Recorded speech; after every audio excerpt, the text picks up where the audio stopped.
मोटरिया टुनुन होई मोरे राजा, मोटरिया टुनुन होई मोरे राजा।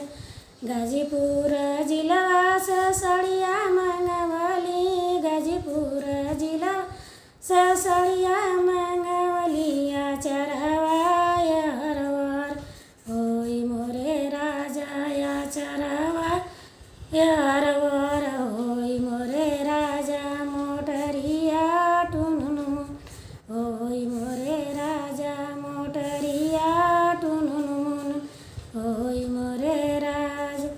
गाजीपुर जिला से बिंदिया मंगवली, गाजीपुर जिला से बिंदिया मंगवलिया, गाजीपुर जिला से बिंदिया मंगवली। ओठलिया यार वर होई मोरे राजा, मोटरिया टुनुन होई मोरे राजा, मोटरिया टुनुन होई मोरे राजा।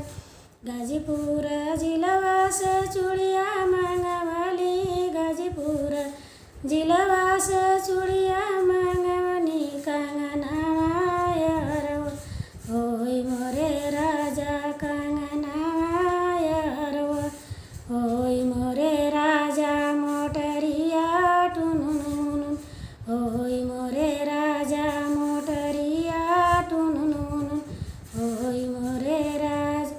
गाजीपुर जिला से सुरमा मंगवली, गाजीपुर जिला से सुरमा मंगवली। की बिंदिया यार होई मोरे राजा, की नैना यार होई मोरे राजा। मोटरिया टुनुन होई मोरे राजा, मोटरिया टुनुन होई मोरे राजा।